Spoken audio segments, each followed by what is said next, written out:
All right, so we are going to look at using documentation and assessment in order to kind of communicate the wants and needs and desires of a child. So basically, you've done all these observations, now what? So you've learned a couple of different ways to do observations and you've been able to practice them.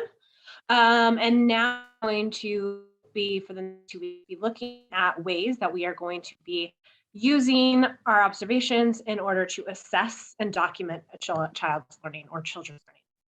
So basically, it's gathering information about a child, reviewing the information, and then using that information to plan educational activities that are at the level that the child can understand. So learning how to gather information and a little bit on how to review the information. So gathering information be like a running anecdotal or other types of observations, and then reviewing the information might be the reflective comments on it, going back and trying to find theory and concepts so we can understand the child. And then now we're going to look at how we compile all of the evidence, all of the information, all of the observations together in order to then plan educational activities or plan next steps for that child. So assessment is the part. It's a cycle basically. You're never done gathering information, you're never done reviewing, you're never done kind of putting it all together. So this is what all high quality early childhood programs do, even for infants, even for 6 months, 6 week old babies. They should, if they're going to be with us 6 weeks, 5 years old. I had when I worked for the military, we had children stay with us for a very long time because their parents were Marines, and that was what the program was designed to do, was to take care of them so that their parents could serve their country. Had assessment we could see a child for years, from infancy to toddlerhood, preschoolhood, and above.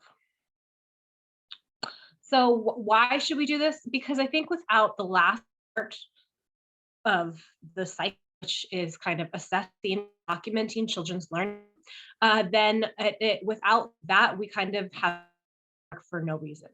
This is how we record and kind of visually process how a child is learning and growing. And then that allows me to plan great curriculum. So knowing developmentally where my children are in my classroom helps me develop curriculums and plans everything that I'm on a daily basis. And then it makes sure that that lesson plan is hitting all of the children's needs in the class. So that's where we get that individualized instruction. That's why class sizes are so low the lower you get in age. So infants, just 3 to 4 babies per adult because they need a lot of support. But also, if we're going to individualize their instruction, we can't have a lot of children without a lot of supervision, a lot of observation, a lot of gathering information, a lot of lesson planning, a lot of curriculum development. It's a great way, especially because you'll see that documentation assessment are so visual. It's a great way to show parents where their child is at. So not just observations, but gathering the work we make, like artwork, like drawings, like taking pictures of them, jumping and running and talking and playing.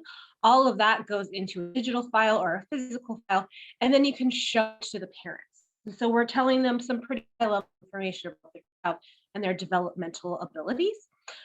So it's very helpful if I'm talking about fine motor skills, is how we use our tiny little finger bowls, that I can show a picture of their like stringing beads or drawing, cutting, all of the fine motor skills are available for the parent to see, and that reinforces that knowledge of what fine motor skills are and why I find them important.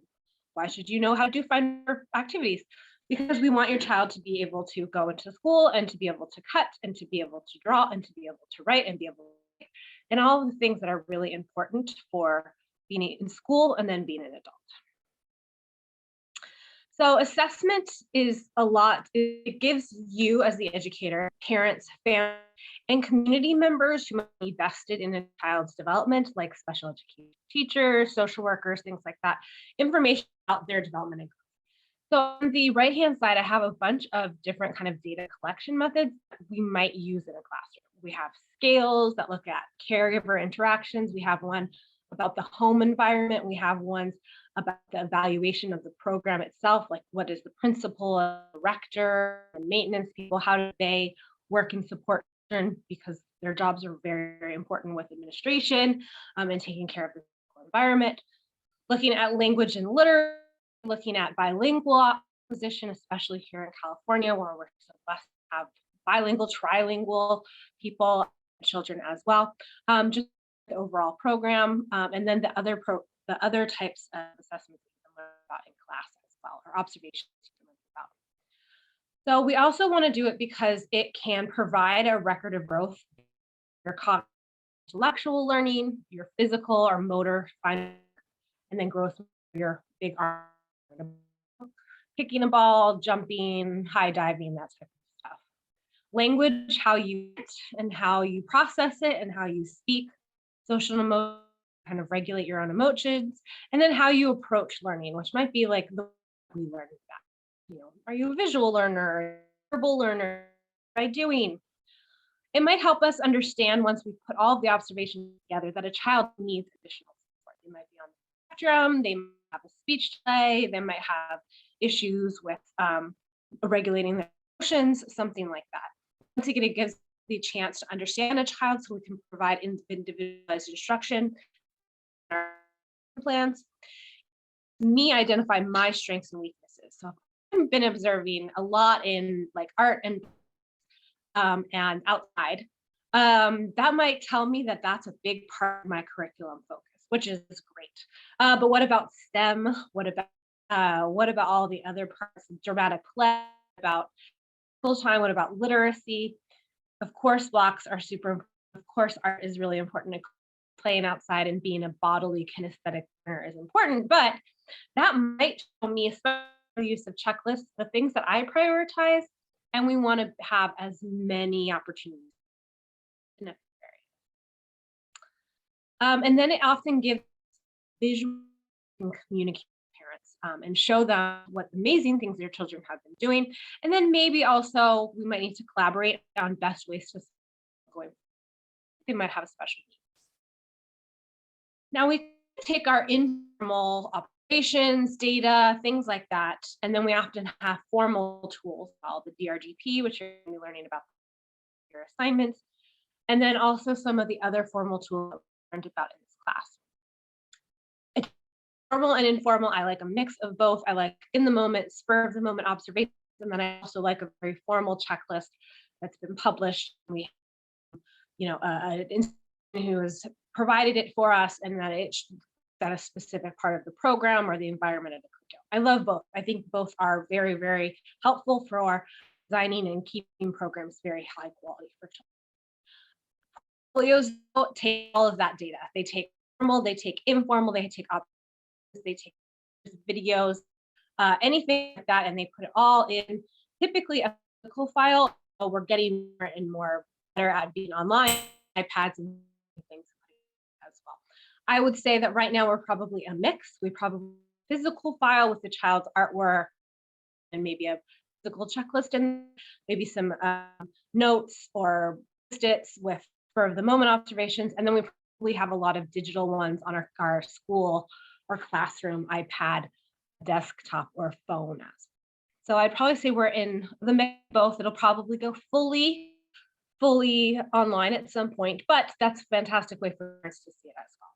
I'd also like to take a parent rating. So I often send them home with a rating, social emotional or something that I don't think that I can see at home. And there are many different ones, ages and stages, things like that, that I can give a parent, and they'll bring it back to me and will give me a portrait of the child at home, limited amount of information about that.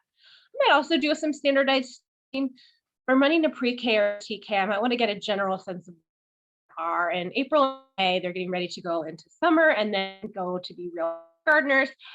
And so I might want to know who knows their alphabets, who can go to the bathroom by themselves, who can line up, who can have write their name. So teacher might want to do. I might standardize tests that all children that are getting ready to go into kindergarten do, just to get a sense of kind of where the classroom is, maybe even pass on some information to our teachers if we have that type of relationship agreement. So it's a cyclical process. So assessments are a cycle. We have a lot of methods that we use, but typically what happens is that there's a cycle of gathering information, information, assessing information, putting it into the curriculum, communicating with parents. We start all over again. It look like? So I might instruct my first week of teaching all the kids, observe how the lesson plans went, observe the child's behavior, observe their, then I document it. I put it in some kind of checklist form. I reflect.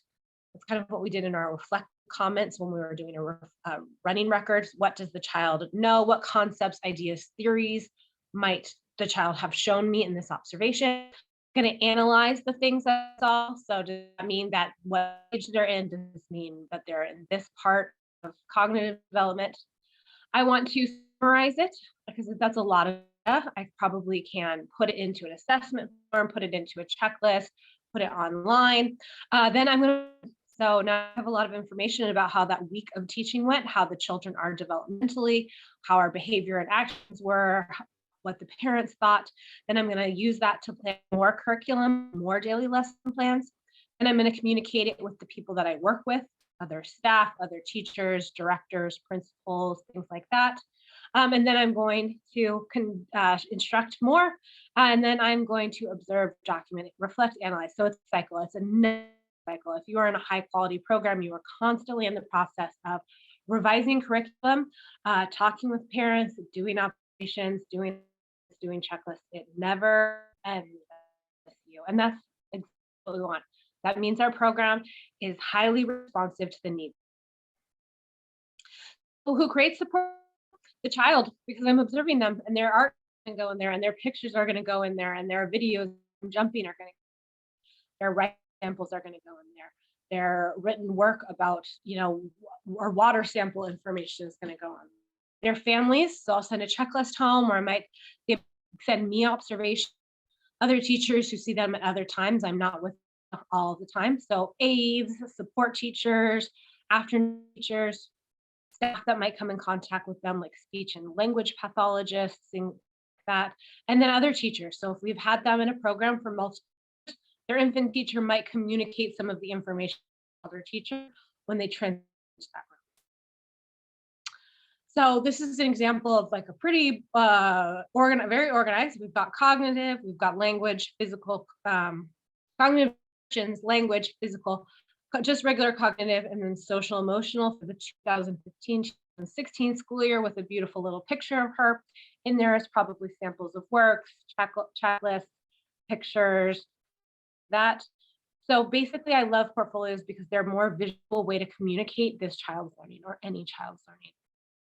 So you're going to get information from the families, you're going to get it from the child, you get it from you as a practitioner and other kind of the agencies like I was talking about, occupational therapists, speech therapists, physical therapists, anybody who works with a child. There's something not in the portfolio. So the child has a file that's in the front office, typically in a locked file cabinet in a locked office. And in that is like their name, their address, who their parents are, all of the things that we need to know, but not everybody needs to know. It's just important if we need to have an emergency or we need it for licensing, which kind of makes sure that we're running the program. So don't need a lot of that information, or very little of that information needs to be in the portfolio is to be in the classroom, and it should never have personally identifiable information. It'll have the name, but it doesn't need an address. It doesn't need email addresses of the parents. It doesn't need any kind of social security numbers. It doesn't need any driver's license picture of parents, phone number, anything that you could use to trace the child and their parents and their family. We don't need. Basically, we just name. I didn't even use like last names. If I had two James, then it would be like Jane M and Jane L, something like that. So we don't need anything identifiable for the child and the family. This is about their learning and not just, it doesn't need their background information. So we take all of the portfolios and we share them in a progress report, maybe a written report that will go home quarterly or biannually, so twice a year. Teacher conferences, fantastic. A one-on-one sit-down time, usually without distractions in the classroom, where I'm showing you the portfolio and we're talking about development. So that's the main way that we do it. Open houses as well. I'll keep them in a box and then the parents will come in and I'll give them the portfolio and they can leaf through and go, oh, they're drawing, or, show videos online. If I have a concern about a special need, this is when I bring it up. Your child's really struggling with regulating emotions because of, um, so, ways portfolio, a lot of the observations might be in there. We might shorten them. You wouldn't put a 5-page observation in a portfolio, or it wouldn't be in the portfolio that's accessible to everybody. A lot of times I can analyze and summarize it so that it's more short, concise, objective statements. Once again, describing what the child can do. So this is so we don't ever want to talk about what the child can't do. Let's say they're 3, but they developmentally are like a 1.5-year-old. We would describe all the things that they can do that gets them at a 1.5 point. We don't need to go into what they can't do. Portrait itself with the observations and assessments will show what the child can do. And then through our conversations with the parent, we show, they're about 1.5 years behind developmentally where we would expect to be. So comparing them to typical child behavior at this age, they're a little bit behind, and they can see that. We also might need to translate what we write or what we tell parents into everyday language. So we might not even need to say fine motor. We can just talk about, using your hand muscles. Your child can, cut and things like that. Some of our words get very big. We might need to talk so much about domains and cognitive when we can say intellectual or something like that. That might be easier for a parent to understand, especially if we are going to have this report or verbally, we're going to translate it into another language for the parent. We keep our words as understandable as possible to kind of aid that translation process as well. Keep a copy as well. We always do. We write on computer usually, but if we give it to a parent, we also want to make sure that we have a copy as well. And then we want to keep it positive. That doesn't mean that we're not being honest, but by telling them the objective of their child is and kind of telling them all the positives that their child can do, we can paint a really great picture. Especially if we're talking about a special need, we want to talk about how special and wonderful that child is, because they are, and just that more support and help. Family conferences, some tips and tricks. This is typically the time when you use portfolios and assessment to communicate with parents. Make it a convenient time, and give enough time as well, probably about half an hour per 20 to 30 minutes per parent, per family. People work, so you can have them try to schedule them during the day, but try to also have nighttime ones or Zoom as well. Zoom is great. Nice. It's best to be in person, one-on-one, nonverbal, all of that type of stuff. But also it's very nice that we can use Zoom for parents who live very far away, who have alternate hours, things like that. Be prepared. The environment should be nice and welcoming, should be clutter-free, easy to sit down and discuss, not a lot of like noise and other stimulants. It's just a real nice time to have a very intimate conversation with the family. We're going to have all the portfolio and all the information. We might even have a progress report already written out. We want to ask open-ended questions as well about their life with their child, especially if we're talking about concerns and things like that. In doubt, get a translator, interpreter for sure, and use less. Don't try not to use family members, especially family members like and children. That makes it hard, and we're not always 100% sure with young children or even with teenagers that they're actually translating the words that we're saying. So we need to get an actual translator. They're very much available in county services and social services. So when in doubt, get a translator. Respect diverse cultures as well. So there are different ways that we raise our children. So I can talk effectively about developmental concerns, and then the parent can talk about their own cultural and ways of education that they prioritize, types of intelligence that they prioritize as well. Those open-ended questions and those will really, really help us be able to have those conversations with parents. We might want to start to look ahead to the year. We might want to talk about that we might have, therapies that the child have, or we might just want to talk about the next steps, next goals that we want to have for that child in order to kind of optimize their development. We want to avoid drill and practice advice, so it's not like the advice is not the same every time.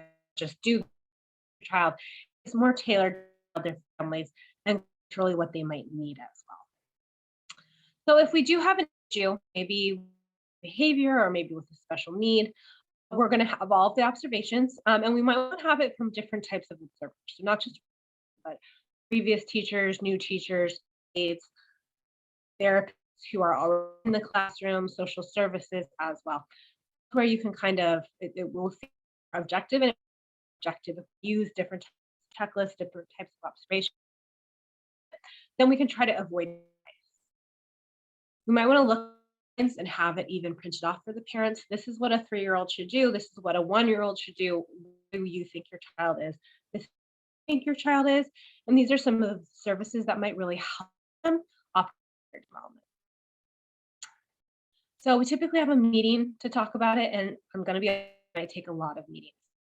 There might be discussions, there might be lots of conversations with the director, the principal, and the families as well. If they're not listening, or they're listening, but they're not ready to hear your message, it can take time.